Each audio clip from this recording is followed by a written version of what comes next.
Hello, everyone, and welcome back to this week's episode of Unsupervised and Unqualified. My name is Chrissy, And this is Lilla.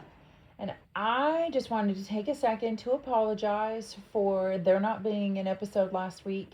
I ended up getting pretty sick, and unfortunately, we were not able to work out a time to record the podcast prior to that happening, and it definitely was a no go after it happened. And I know how disappointed many of you were, just biting at the bit, waiting on that weekly episode. Absolutely and how devastated. disappointing that must have been for you. Yeah, we just ruined your whole week. I We know. we understand, Yeah. and that's why I We wanted are to some wanted apologize. people.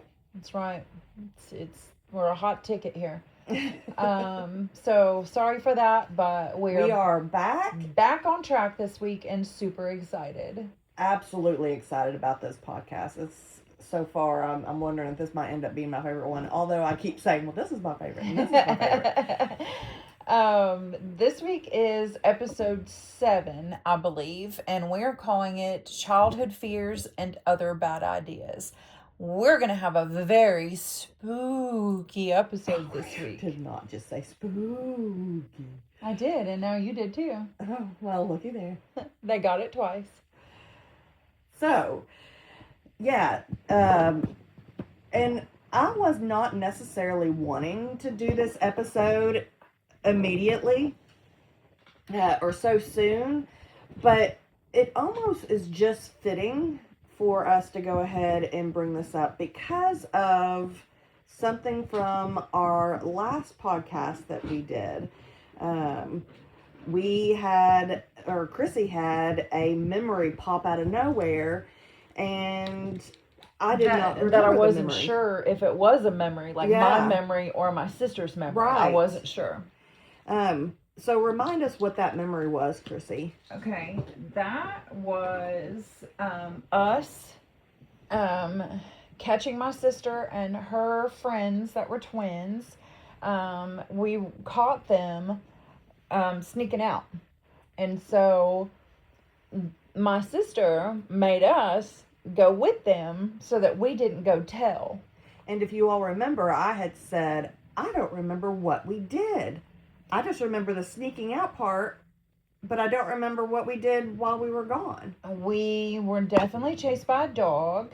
And my sister, I asked her about it because I wanted to confirm, was this a shared memory or was this just your memory? Well, the whole reason why we even went ahead and asked her sister is because I have a habit of listening to our podcast multiple times. Each one I listen to multiple times a day.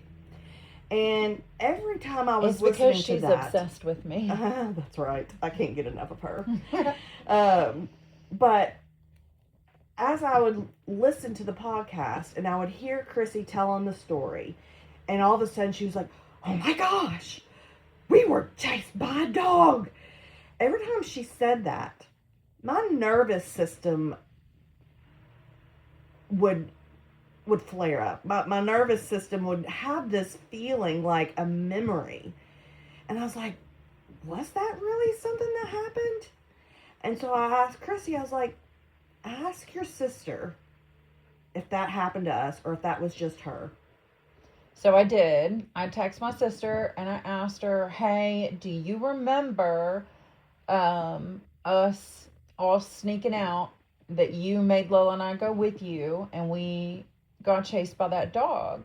She even remembered the dog's name. Oh, really? Yes, and that brought up another memory of this dog. And I'll get to that in a second. Are you able to tell me the name? name? Yeah, I'll get to that in a second. So she texted me back and said, yes, she remembers it. It did happen. We got chased by this big dog. And so Chrissy tells me it did happen to us. So now, you know, as I was listening to that podcast before she clarified, I kept thinking, oh my gosh, this is starting to feel like a memory. And I would start having little images in my head of running from the dog and hearing the dog's bark or the dog bark. So Chrissy confirms, yes, this was something that we actually went through. So we must have just blocked it out because, like, I blocked out a lot of my childhood, and I know 2 people that are to blame for that. One of them is sitting right next to me, and the other one is my sister. So definitely to blame for all of my childhood amnesia and repressed trauma. So my sister said, so I asked her when she clarified, I said, what were we doing? Like, what was the purpose? Like, why were we going somewhere? Sneaking out just to walk around the neighborhood? Right, and that's apparently what we did. And the age, we're not really sure either. Ran through the neighborhood. So then I asked my sister, how old? Like, when did this happen? She said, I'm not sure, but I think I was 12. Well, if she was 12, then that made us 9. And there's no way that we snuck out in elementary school. No way whatsoever. So we're pretty sure it was middle school. And that would have made my sister either, well, she's 3 years older, so she would have had to have been a freshman in high school, which like 16. I think that she was friends with those twins when she was in high school. So that seems right to me. But we don't know that for sure because we don't remember that. So she then later on texted me back and said that dog's name was Murphy. Oh. Murphy. Oh, I remember Murphy. He used to chase us at the playground that we went to, the park that we went to, and he would try to hump. Like, he was a very big dog. So when he jumped up on you, he could put his paws on your shoulders. And then he would chase you, would be running, and he would be attached, running with you. And then he would be trying to hump you. And we would be screaming. And of course, whichever one wasn't getting humped by the dog would be doubled over in laughter at the other one who was being chased and humped by this dog. He would chase us up the slide and everything. And as soon as she said his name, those memories were unlocked. And I was like, oh my God, I don't know whose dog it was. He seemed to always just be roaming at different points, and we'd run into him and be like, uh-oh. He was a nice dog. He wasn't aggressive. He was a nice dog, but I guess it So then why were we so scared? Well, I was going to say like 2 or 3 in the morning, it was dark, and he started chasing us, and I'm sure he was barking at us like he usually did, and we either didn't recognize him or it was just the spookiness of the hour. Being out when we shouldn't. Because it was like, ooh, let's make this a scary thing, a scary experience. I don't think that was collective. I think it was just, it was a dog chasing you in the dark. I don't remember running together. I remember like splitting out. Mm-hmm. I think they went one way and we went another way. That's so weird. Which, seems par for the course that we would be running off trying to save ourselves. My sister's fight or flight was real. It was definitely kicked into high gear, and everybody just took off screaming. So I think it was just running into a dog in the middle of the night, and that's just a spooky time when you're doing something you shouldn't be doing. You're running in the neighborhood and you have no idea what's going to happen, what you're going to run into, and then all of a sudden you find this dog that's chasing you and barking. I'm not sure that we recognized it was him at first. We just took off. Are these even working? What do you mean? You don't think the earphones are working? No, I'm not here. There it goes. Whoopsies. Okay. Little technical difficulty, but we worked it out. I still don't think they're working. I hear Anyways. it. I hear it. So, yeah. So basically, that was a memory that literally was so deep that only my nervous system, it became an illicit memory. Only my nervous system recognized it as I continued to listen. And I think that's wild. That just goes to show how memories just, anybody out there. Your body holds your memories. Yeah. It does. So which if your I brain have to forgets, recommend a book called The Body Keeps the Score. Good book. But anyways, it's true, because a lot of things your brain represses or you don't remember, but your body does. Like, you don't have a narrative of it, images to go along with it. But you just have that feeling. I was listening to that podcast, I just kept feeling this, like, I'm recognizing this. Like, this is a familiar feeling, thinking, and then just these little flashes of images of me running through the neighborhood and So, yeah. Because, like we said last episode, sneaking out wasn't something that we ever thought of or wanted So to we were do. already scared just sneaking Already out. scared, just doing Yeah. something that I knew was wrong. So I already felt bad. I already felt guilty. I was scared because, I'm still scared of the dark. I'm not afraid to say that. I was scared of the dark then, and I'm even more chicken of it now, I think. So. You know what I just thought about? What? I don't think I was a part of the story. Didn't your sister, like, throw you into the graveyard? Or do something like that? Yeah. I don't think I was a part of that story. No, you weren't a part of that story. I was, unfortunately. My sister and two friends of hers wanted they were two guy friends. They wanted to go out. And my dad would sometimes suggest that I go with her because she was the opposite of me in many ways. And one of those ways was following the rules and doing things you should be doing. She would do the opposite. So she often found herself getting in trouble, whereas I never really got in trouble that much. So sometimes my dad would say, "You can go, but you have to take your sister," because he felt like, not so that I could tell, but he felt like she would be more on her best behavior knowing that I was there to witness whatever she did. So they told my dad that they were going to the movies one night, and he suggested that I go too.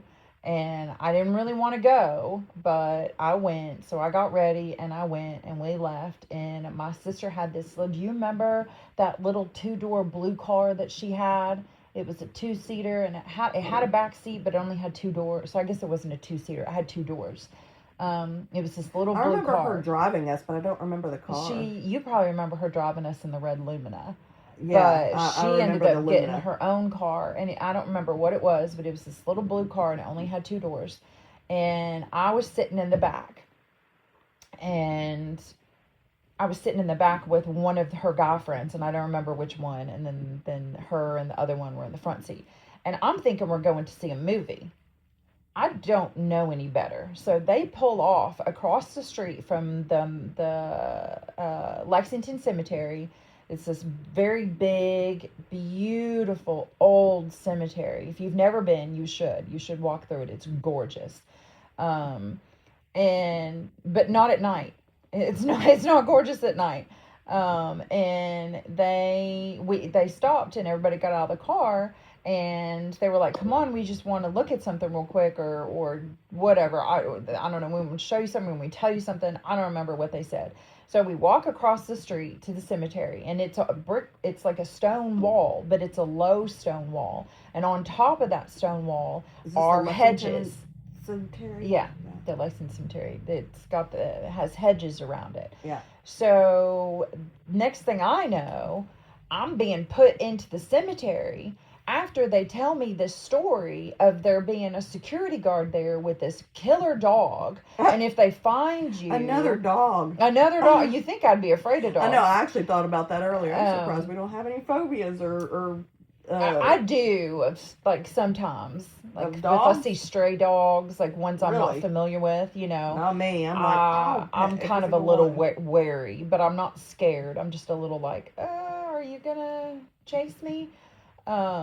So I was terrified by that story, and they left me there and went and did whatever it was they were going to do. And then they came back and got me, and I was all scratched up on my legs and arms and stuff from having gone through the hedges. And my sister said, "You need to tell Dad that we went to go see this movie."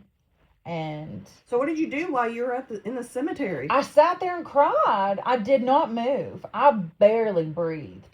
I was so scared because I was afraid. Every sound I heard, I thought it was that security guard with that dog. So you just stayed hidden in the hedges? I just stayed. No, you go through the hedges. I was on the ground inside the cemetery. I leaned my back up against the stone perimeter right there, and I did not move. I did not move. I did not breathe. I did not know when they were coming back, if they were coming back. Like, I had no clue. And I don't know how long I sat there. It seemed like forever. It could have been 30 minutes. It could have been 2 hours. I literally don't know. It just seemed to last all night. And then they finally came back, and I heard them calling my name, and I stood up, and they helped me back through the hedge. And then they're like, you need to tell Dad we went to go see this movie. And they told me about the movie, which they did not go see, but it was one that one of them had already seen, and that's why they chose that movie, so that they knew what the plot was. And then we drove back to my house, and I'm like, what am I supposed to say about all these scratches that I clearly just got? Because they were still bleeding, like red and inflamed and bleeding. And I think I even got poked a couple from some of the branches. I got actual pokes. And my sister said, because where she only had the two doors, the seatbelt for the front seat would often come across the door, and you'd get stuck in it, and you'd have to move it out of the way. So she said, just tell Dad that you fell out of the car because you were sitting in the back, which, if you all know me, you know that wouldn't be a stretch, because I am extremely clumsy and klutzy and very accident prone. And I actually found the reason for that as an adult, but that'll be another episode.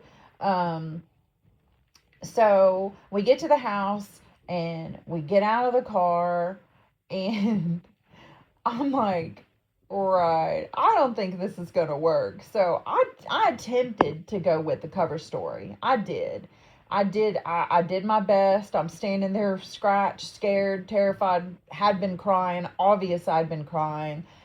Bleeding, and my dad acted like he bought the story and was just like, okay, I'm glad you all had a good time. Then later he's like, come here, I want to talk to you. Well, it's over then. It's all over. Everybody's going down. I will tell everybody's business if someone who has authority, like my dad, the cops, a judge, a teacher, principal, anybody that's in a position of authority over me, I will spill. So y'all need to know that if you think I'm that one that's going to be with you when you need to hide the body. I may tell. So I won't do it on purpose, but let them question me, and we're all going down. So he asked me about what had happened tonight. He's like, because I know you didn't go to a movie. He was like, the evidence is all over your body.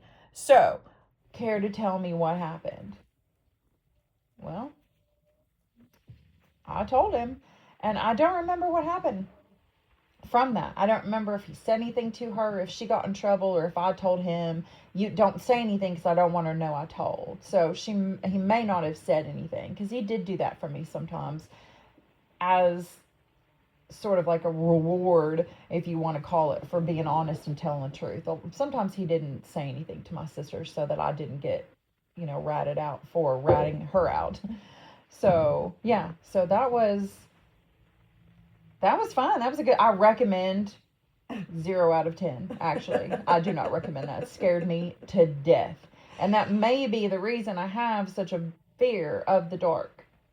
Well, but what's weird is you like being scared. Like, we did things a lot. Like, we played Bloody Mary.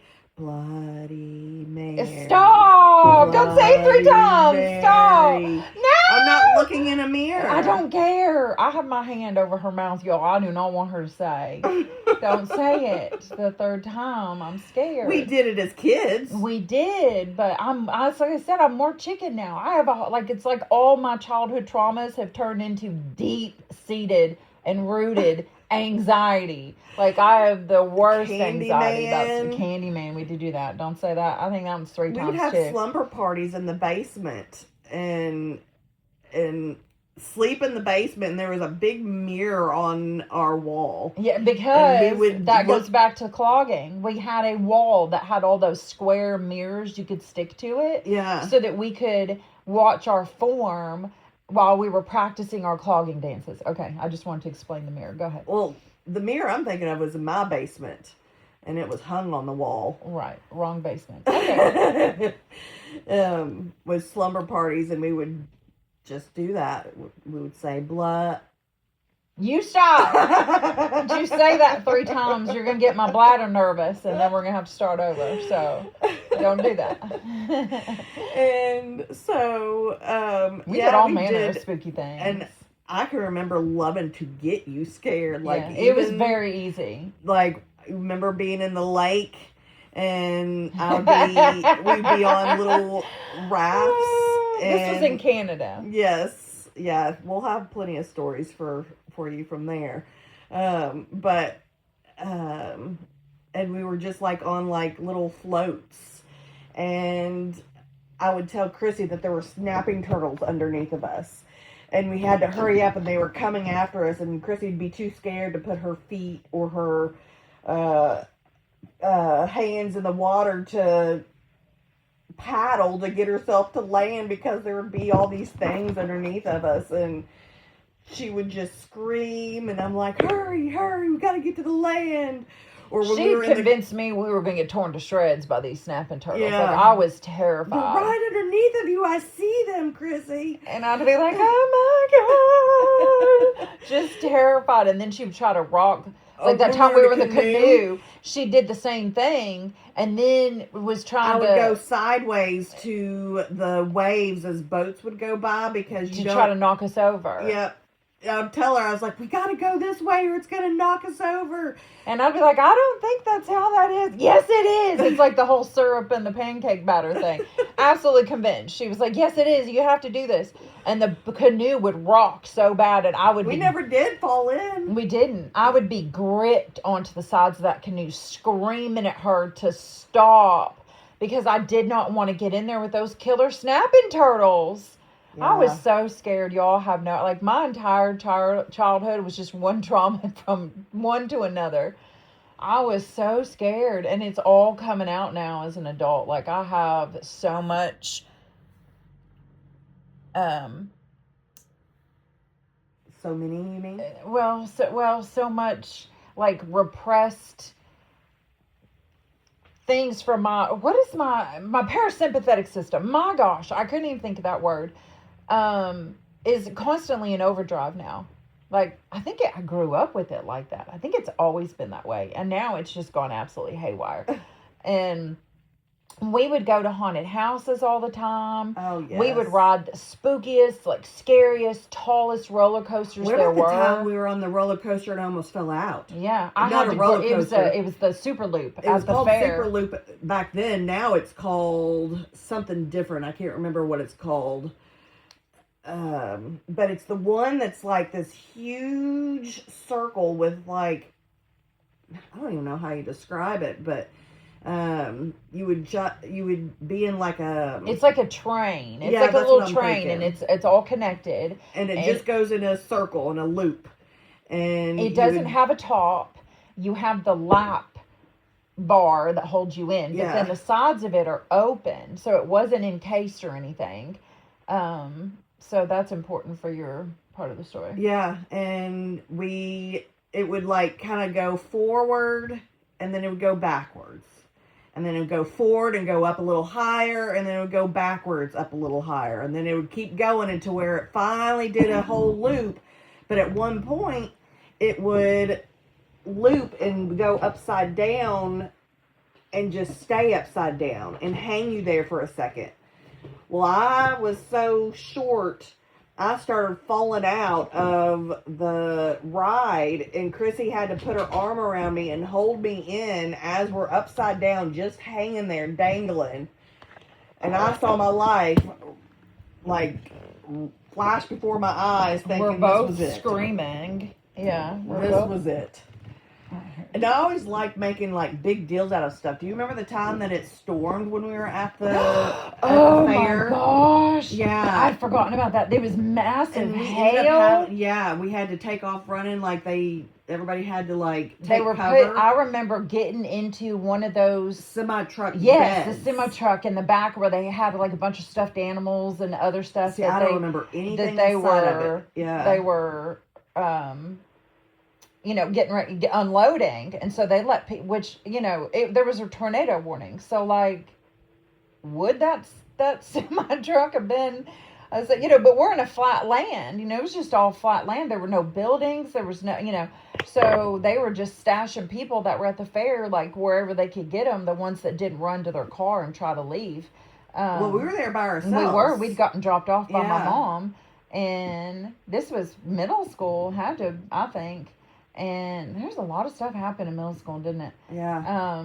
And we ran and got into that semi we followed some other people. Yeah. And because some of the workers were like, come in here, come this way. And they were shepherding people in, and they shut the door, and we could hear all the hail. Yeah. And it was rocking because it was so windy, and luckily there wasn't a tornado, but it was a pretty severe storm. Mm-hmm. Yeah. I know. I forgot all about that. I did too. Yeah. I have goosebumps right now. Look. Isn't that weird? Yeah. My body was response to the memory. Well, that's kind of like what I was feeling as I kept hearing you tell the story of us. Oh my gosh, we ran from a dog, and then it was just womp womp womp. Well, maybe that was. Oh, it was just movie. Murphy. He just wanted to hump us. It was no big deal. He didn't want to eat us. That's probably why we were running from him, because we always ran from him, because we were like, it was so gross, you guys. It was so gross. Sometimes you'd have like a little wet spot on your shirt. Oh, from no. Where he would. Okay. Like be humping you.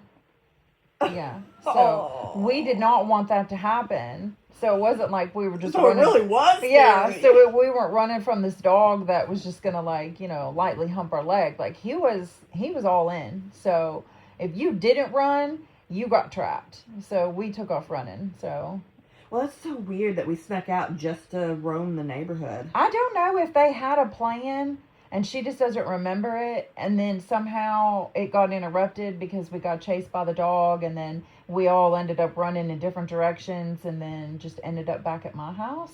Like, I don't know if they were going to go somewhere. It had to have been somewhere in walking distance, because they did not drive. So I don't know if they didn't drive or just nobody had a car, like their own car at that point yet. So yeah. I don't know. That's still a mystery. We'll have to, maybe it'll pop up. We'll have to keep thinking about it. Maybe one day we'll figure that out. But, yeah. So that makes me think of a really good memory of us all the times that we played the Ouija board. A really good memory? Well, I guess I should say a really scary one. So this is probably one of my favorite stories to tell. One of the things that we've experienced in our lives. It is truly I believe in ghosts because of this story. 100%. But this is one that you and I have some slightly different memories on. We do. And that happens. But the gist of this memory Well, we got to start at the beginning. Oh, absolutely. We got to start like when we first made contact, I guess. We were in your basement. And we were both accusing each other of moving the planchette. Well, I always assume, my memory is that somebody always was moving it. I'm sure we did. I don't remember moving it really, but I'm sure we did. But this particular time, it's obvious that nobody was moving it. I had gotten an Ouija board for Christmas, which is super surprising if you knew her parents. Yeah, it's very surprising that she got that. My mom literally thought, "Oh, this is just fun and games. There's nothing real to it." So I got an Ouija board for Christmas, and we played that sucker like crazy because, again, we liked being scared. We liked scary movies. We liked scary rides. We liked to scare each other. Me scaring you more than you scaring me. Yeah. And this was also in middle school. Yeah. Too. Yeah. So we had played it all throughout the house. We had played it in the basement. We had played it in closets. We had played it in the bathrooms. We had played it in all sorts of different places. Did we bring it to my house and play it at my house too? I don't remember.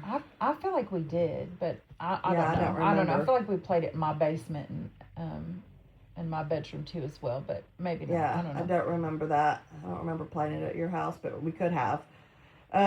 But this was the summer after our sixth grade. Yeah, sixth grade year, the summer before 7th grade. we had a friend that we will call her Sarah. Oh no, we did Sarah last week. We really need to write these down. We'll go with Nicole. We'll call her Jenny. Oh, Jenny. Okay. Who'd you say? I said Nicole. Oh, okay. Well, we'll just go with Jenny. So we'll call her Jenny. She was a friend of ours who was moving away that summer, or she had moved away that summer, and she came back to stay with me for a week. And Chrissy, living down the street, of course, I had to have her come and stay too. So the three of us stayed at my house for that summer, for the week that summer. And we decided to play the Ouija board. Well, I think you're skipping ahead because you didn't. I wanted to make sure we mentioned the first time that we had actually made contact. I don't remember. You don't remember that? Mm-mm. Okay, so I remember us playing it in the basement, and we were both accusing each other of pushing the little planchet thing. And she was swearing she wasn't doing it. I was swearing I wasn't doing it. So at that time, we both believed this to be just something that one of us, that the other one, for every time that the other one was pushing doing it. I mean, I admit I was pushing it a few of the times.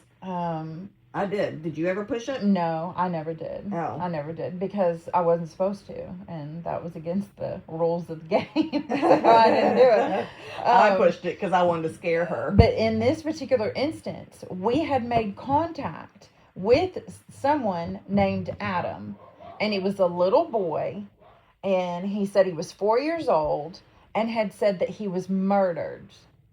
That's what I remember. That's what happened when we were with... We had done that previously, and we wanted to play it again so that we could, because we were telling Maggie about it, and so we wanted to do it again. That is not at all how I remember it. And we wanted to do, because we had made contact a few times with Adam, but again, we both believed that the other one was pushing it and that it was fake, but we were living it up and enjoying it because we were being scared, it was like scaring us. So then that leads us to what you were going to say, because we wanted to see if we could show Maggie what we had been experiencing. And Maggie again, we thought it was we fake. Just said her real name. Oh! I mean, Jenny. Whoopsie. No. Oh, well. I believe that Jenny was there for the first ever contact? Yes. No, absolutely not. We just met with her and she remembered that. Remember doing it, but not the first ever contact. I remember that being just the two of us in your basement. Yeah, not at all what I remember. But, so she remembers the contact happening prior to that. I remember us trying to decide a place that we hadn't played it before. And the place that we found was a walk-in closet in my parents' at the time. It was your brother's. It was your brother's room at the time. I think it was a guest bedroom. My brother would not have let us go in there if it was his bedroom. At the time, it was a guest bedroom. I feel like it was your brother's room. He just went home. No, I think he was off to college, so they had turned it into a guest bedroom. Actually, I think he had moved out. Yeah, he had moved out by that time. I don't know. By middle school, when we were in 6th grade, he was gone? He would have been 17. Or had just turned 18, maybe. I don't know. And so it was in a room, a walk-in closet. Brother/guest room. And it was an attic inside the walk-in closet. And so we had decided that we were going to play it in there because we hadn't played it in there. We got preparations. We got pillows. We brought candles. But most importantly, we packed snacks. I had a bowl of green olives, you guys. That was my snack. That's what I brought. I don't remember. I don't remember what somebody food had I had, chips or pretzels or something else, and each of us got a snack, and we brought a drink, and we were ready to do some serious connecting there. Yes. And so we went in there, and so from my memory, We had lit the candles and we said one stood for me, one stood for Jenny, and one stood for Chrissy. And we started asking it questions, and that's when I remember hearing or him saying that his name was Adam. I guess we can use his real name. Because we already did. Well, I don't know. I mean, if he minds, I guess we'll find out. Right. We asked him how old he was. He said he was 4. We asked him how he died. He said he was murdered. And so all this, to me, in my head, it was happening when Jenny was there. Because, I mean, what do you remember was happening when Jenny was there? Well, we had the same thing. We had reached out and were asking to try to contact, to try to connect, see if it happened again. Even though you thought I had been faking it and I thought you'd been faking it. So what did we find out while she was there? It did happen. We had already told her what we had known about the name and the age and that he was murdered, and we were trying to contact him again. So we had asked, if he was there, and the plaintiff moved to yes, and then we were like, oh my gosh, getting all like scared and stuff. And so then you asked, I think, if there was anybody in there that he didn't like. Yeah, that was after we found out all the information. So I feel like we already knew all that. But however that worked out. So I asked him if there was any of the 3 of us that he didn't like. And each one of us had a candle in front of us. Yes. And see, before you finish that thought, so we were sitting in a triangle, right? So Lila was in front, the furthest in the attic. And this attic had no window. It had no, like, return vent, nothing like that. No. It was like the little pink filler stuff that's in there. It wasn't even insulation. It wasn't even completely finished. Yeah. And so she was the furthest one in there, and then the board was there on the floor between us, and then I was sitting on the left, and I had my back up against the door, because my thought process was, if I'm the closest to the door, if something happens, I'm the first out. And then Jenny was sitting on my right, and then each of us had a candle in front of us, and we've kind of formed a triangle. So, okay, go ahead. So, what you asked. And so, I had asked if there was any of us that it didn't like. And again, as Chrissy just said, there were no windows. There was no vents for air or ventilation. Because it wasn't even finished. Yeah, it was an unfinished attic. And so, my candle and Maggie's candle. No, you just did it. We've just messed that all up. Yes, we do. We're not very Jenny, good with, sorry. We're not very good with aliases. We've told this story so many times that I'm just used to saying her name. But it's so funny because we should have had this planned out better on whose story we were going to go with. I think it's fun seeing the different perspectives, because memory is just like that. Yeah. You can, perspective and everything, you can have 2 people look at the same thing and they'll tell you 2 different stories. Yep. So it's just how memory is, and time fading, and so it's fun. My candle and Jenny's candle, since we might as well be using her name now, but we'll just continue to try to do this whole alias thing. And Jenny's candle didn't stay lit; it just poofed out. Yeah, just went out. And Chrissy's candle didn't flicker or anything, and stayed lit. Well, all of us jump up and we're like, oh my gosh, it doesn't like me. And so we go running out. And Chrissy likes to tell this part.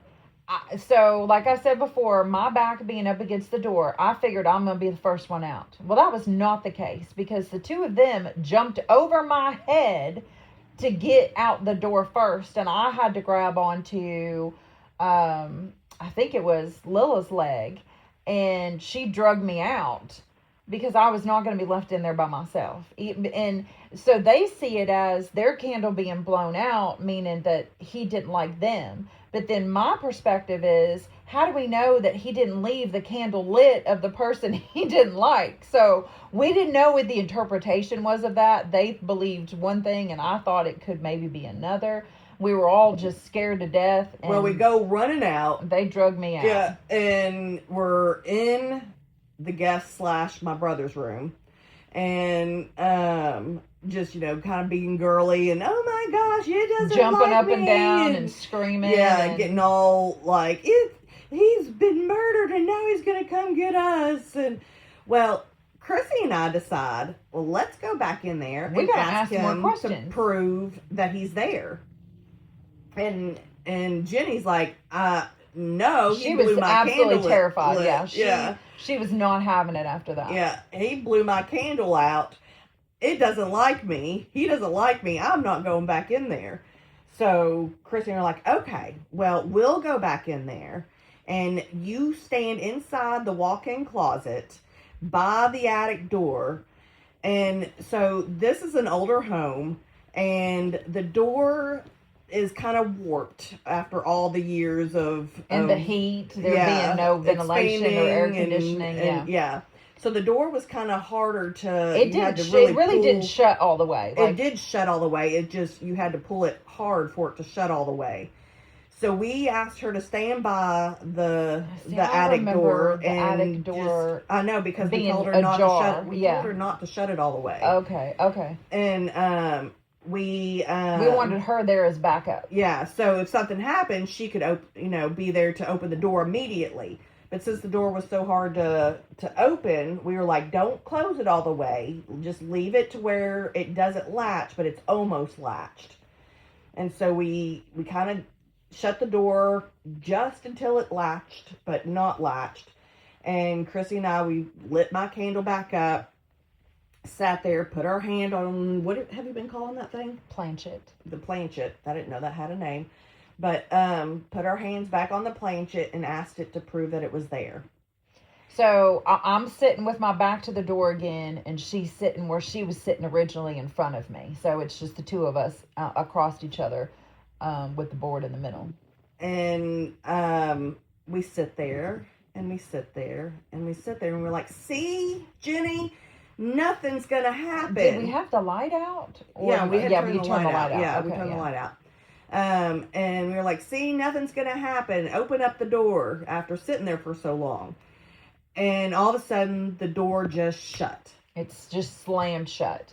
And we were like, oh my gosh. We were like, Jenny, stop playing. Open up the door. That's not funny. And she's like, guys, the doorknob just fell off. And we couldn't get the door open. We were could not get banging, the door open, clanging, pulling it, pushing it. And Lila was absolutely losing it. And I remember being like, you need to get a hold of yourself, because you need to help me get out of here. So I think we turned the light back on. And we were wiggling the handle and pushing, and we just could not get that door open.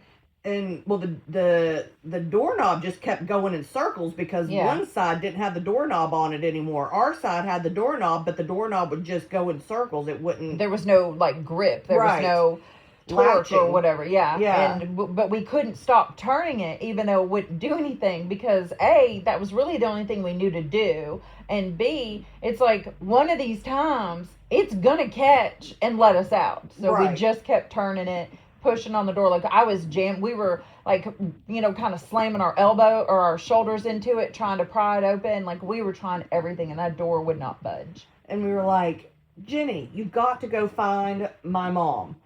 And so she leaves and is gone for what seemed like forever. Yeah. I really don't know how long it is looking back, but it seemed like forever. It was like an hour or two. Later, finding out that she had a hard time finding my mom, but had finally found my mom. And Chrissy and I remember that the story was that she was in the backyard, garden behind the garage. Yeah, and that's why she didn't see her. Chrissy and I, that's where we placed her in our memory. But my mom says that she remembers being on the back porch taking a nap, and Jenny just didn't find her, and my mom didn't hear her calling for her or anything. But regardless, wherever she was, Jenny finally found her. And my mom comes up. She's not able to get the door open, so she goes and gets tools and she's working and working and working on the door. And mind you, we're in there hysterical because we think we're trapped in there with this spirit, right? That may or may not be a happy one, right. Not so which one of us it liked and which one it didn't. And so we're screaming for her to hurry up! You have to get us out of here! We're out in absolute hysterics. And so finally, my mom somehow she used a wrench. I think she used to turn the thing and was able to get us out of there. So as soon as the door starts budging, we were pushing and shoving each other, trying to be the first one out the door. And we're finally out. So that seems like a pretty scary story, right? I would agree. But we're not done. The end. We're not done. So prior to Jenny leaving to go back to wherever she had moved to, we said we had some other friends from the neighborhood over hanging out. And we wanted to show them where the room and show them how the doorknob had fallen off. Because her mom didn't get it put back on. No, to this day, the doorknob still. My mom still lives in the same house, and the doorknob is still not on there. Let me tell you what else is still there. So as we take our friends up to go inside the walk-in closet to see the door to the attic that had no doorknob, there, lo and behold, is a baby bloody handprint right beside the doorknob on the door. I shit you not. Yeah. So when we saw that, we absolutely flipped out. Yes. And we called her mom to come up there, and she looked at it, and she said for 100% sure that was not there before, and it was already looked like old. It already looked like old, like rusty just brown. Faint. Right. It was like a real faint. But you touched it. I licked my finger and I put my finger through it, so you see like a little smudge if it would come off, and it does, or it did. But they're literally, so we're getting ready to be in 7th grade, so our hands are a decent size. My brother is 4.5 years older. There were no kids that lived in that house, and I'm telling you, when I say baby bloody handprint, and my mom will tell you, when she worked on that door to get us out of there for however long, she said that was not there. It was not on the door when she was getting us out. And my mom is not the type of person to go along with jokes. She is a very honest, and practical person. Yeah. So she would say, no, I saw that was already there. Yeah. Which still could have mean that it just showed up at the time he shoved the door shut too. So either way, but yeah, it was not there at first. Well, it's almost like it's from when he shoved the door shut, but it just didn't appear immediately. No, it didn't. It took a couple of days. And so I can't tell you the amount of people. My children have seen it. Yeah. I took my kids over there. They know the story. Is still there to this day. And we have a picture of it. So what I'm either going to do is I'm going to make it the picture of our podcast episode, or I'm going to do a collage where we have 2 different angles of it. Why don't you do both? Okay. All right. I'll try to do, but I'll have to see, because I'm not very technologically advanced, and this is all just a lot for me to try. Every week I forget how I'm supposed to post the podcast to begin with. So I'll see what I can figure out. So it'll either be in both places, or it'll just be in the comments, so that you all can go to the podcast on Spotify and look at the comments so you can see the handprint for yourself, because it is real. And the picture also shows the doorknob not being on the door still. Yes. And you can tell, the hand, you can see the palm of the hand, you can see the fingers, and the fingers are even kind of cockeyed. They're weird, yeah. The fingers are kind of... It's almost like they're crooked a little bit or something. Yeah. So I'm telling you, you've got to look at this picture, because if you don't believe in ghosts, that picture should definitely get you believing in ghosts after hearing that story. It'll prove I'm telling you. And that's really not the last story with the Ouija board. Because So we threw the Ouija board away after that. I think the candles kind of melted. Yeah, the candles melted on it. And your mom said that you had to you had to throw it away because it was, it had a bunch of wax and stuff on it. No, we wanted to throw it away because we were done after that. Oh, I thought. No, we wanted to throw it away because we were done. We were done. I did not want to play that thing again. Yeah, she didn't want that in her house. And we threw it away. And I don't even know how much longer later it showed back up. We found it again in her attic. Yep. And she was my like, bedroom attic. Did you get this out of the trash and put this back in my room? And I'm like, no, I didn't. So you asked your mom. And she said that she didn't. She didn't even, I don't think she even knew now that I'm thinking, but she didn't know that we had thrown it away. Yeah. And we threw it away multiple times and it kept coming back in different places. And we were like, oh my gosh. Yeah. Somehow we finally got rid of it though. We did. Which makes me think of this seance. Now, you weren't there, but you know about this story. So this goes back to the Cloggin team again. So my sister was on this team, and we were really good friends with this family that was on it. Like we were all good friends, but we were really, really good friends with this, well, I can't say their names, but the three sisters, what I'm talking about? Yeah. So one of the sisters has the same birthday as me, which we thought was really cool. I think my mom doesn't remember what time I was born. I think she kind of blocked that out. So we don't know if she was older, if I was older when we were born, same year, same day. And we thought that was cool. So, and she had two older sisters. So I had an older sister and we hung out. My parents and her parents got along really well. So the Cloggin team went to stay at this one particular girl's house, and I don't even remember her name. So I will call her Nicole then. I hope that's not her real name, because I don't remember it. Because she had been telling us a bunch of stories about how their house was haunted.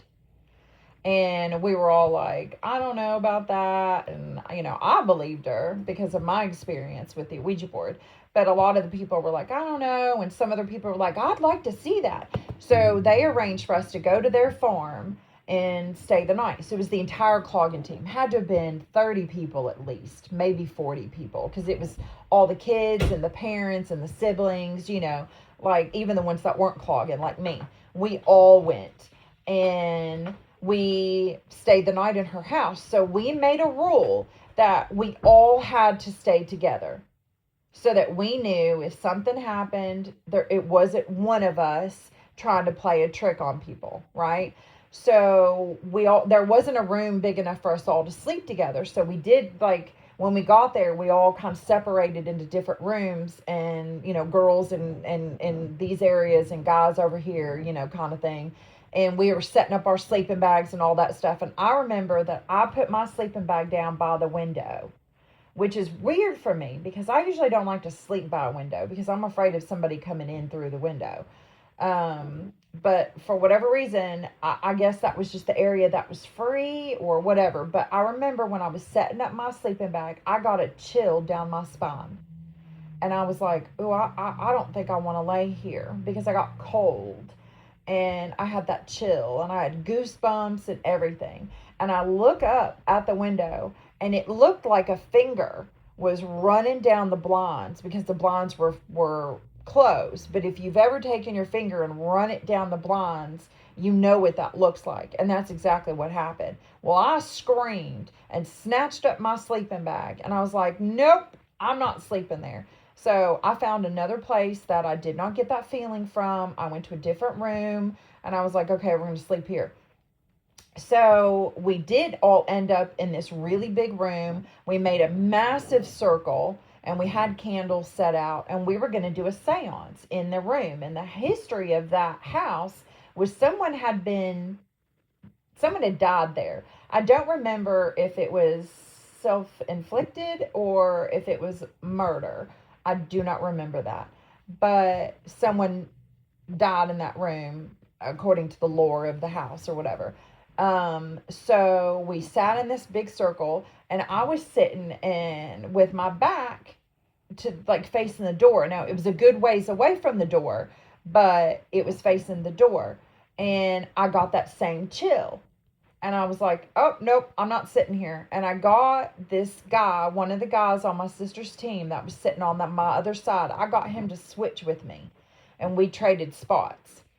And we do the seance. And I think my friend's mom, the one that we're most friends with, I think she was the one who was kind of conducting the seance, if I remember right. And I don't know, she was asking questions, and I think she had asked for proof that the spirit was there. Well, right where I What is up with asking for things to prove that they're because there? people were crazy. People are insane. White people. You got that right. We don't know any better. We should, but we don't know any better. We're like, oh, hey, there's a sound. Let's go investigate. You run the other way, honey. So where I had been sitting with, okay, so it was two guys that were holding hands together. I had been sitting with the one guy that had switched me, I had been sitting in his spot. All of a sudden, their arms shot out into the circle, went back like hard, and shot out again. It scared that guy, that kid, he was a teenager that traded spots with me. It scared him so bad that he was diabetic. He went into diabetic shock. Oh, wow. Oh, yeah. He was white as a ghost. He was sweating. He was trembling. The other guy started crying. And I was just like, I told y'all I didn't want to sit there. So I guess it was like a feeling. Like, look at I've got goosebumps again, all over again. My hairs are standing up. Like, that scared me. We all took off running and screaming. We saw apparitions. We heard noises. That house... Like, we went and walked because, the house wasn't enough. There was this haunted, old, abandoned train tunnel, I think it was. And we're like, let's go walk through that. And we did, as a group, all of us, my parents, my sister, everybody's parents, we all went. And you could hear the train still in the tunnel. You heard screams in the tunnel. You saw flashes of light. It was insane. Like, that house was legit haunted. Like, where haunted. Was it? I don't remember. It was somewhere here close. It was maybe an hour, 30 minutes to an hour away from here. Maybe Berea or, some surrounding. It wasn't Fayette County. It was such a surrounding county. And they had a farm, and it was legitimately haunted, you guys. Like even the people that were like, there's no way. Like, it made believers out of all of us because... Everything that happened, we would do a head count to make sure that we were all together, or at least if we separated into two groups, there were people that could hold each other accountable. Like they wandered off, maybe they made the sound or what. Like, none of that happened. We were legitimately trying to get to the bottom of whether this house was haunted. So we made a pact. And everybody stayed together. So nobody went off by themselves. If legitimately. You quit. You leave me alone. You just said that a million times. Because it was legitimate. If we had to go to the bathroom, you went in the buddy system. So that you could try to do something and then be like, oh my gosh, did you all hear that? So it was scary, you all. It was very scary. Well, but it was so much weird fun. Is you hear stories like that with like, that place is haunted. Well, that makes me think, well, is your house haunted? Is my house haunted? But yet nothing ever happened before then. And nothing ever happened after just then. Opened a portal. Which is surprising because you're supposed to close them. And we never did. At the end of the episodes with the Ouija board, you're supposed to ask the spirits to leave and that you're going to close the portal. Or there's like some words or something you're supposed to say that I learned later on from watching horror movies. That you're supposed to close it. You're not supposed to leave it open because then they can flow through it. Yeah, no, nothing ever, it's never, but we've also never opened that attic door ever again either. That's true. Like it does, like I said, to this day it doesn't have a doorknob, so you can't open it unless you're going to go and use some tools to get it open.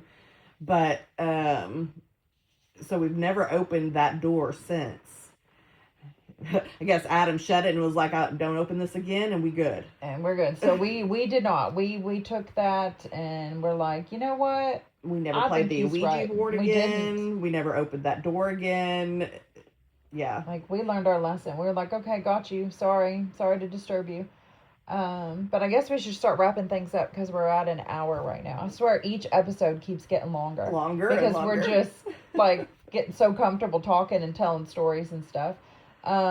So I want to say, don't forget to check the comments to find the photos so Definitely you all can see check for the yourself. photo out. I Leave just want you us all a to comment. See how real it looks. Leave us a comment on there and let us you all know. Ever Do had you any believe scary it? experiences? Yeah. Do you believe our story? Yeah. Do you what have do any you stories think of the to share photo? Tons of your experience. Like, interact with us. You can do it on the Spotify to leave in the comment there, or you can go to our official podcast page, Unsupervised and Unqualified. It's at Unsupervised45.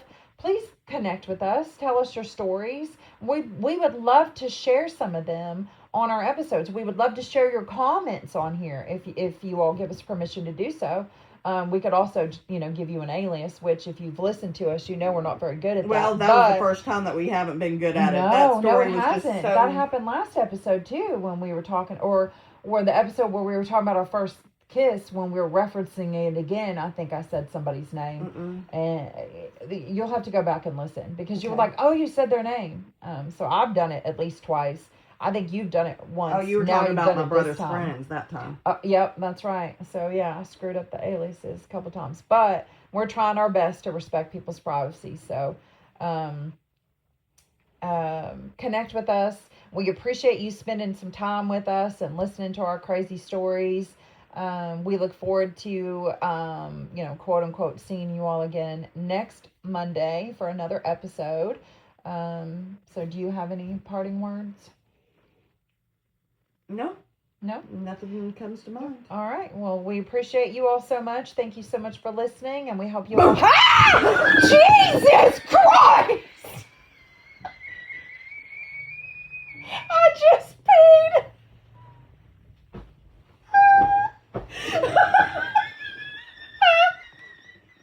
You scared my cat! Oh my God, I'm too old for that now! This is why my nervous system don't never rest, you all. I literally just peed my pants a little bit, but I've got an old bladder, y'all. She can't hold up to this kind of scrutiny. Just side note, I have to wear a pad or something if I go to a haunted house because I scream or I pee when I scream. Y'all probably want to know that, but it's out there because I just peed my pants and I'm not afraid to admit it. So, anyways. Thank you all so much, and we hope you have a great week. Bye-bye.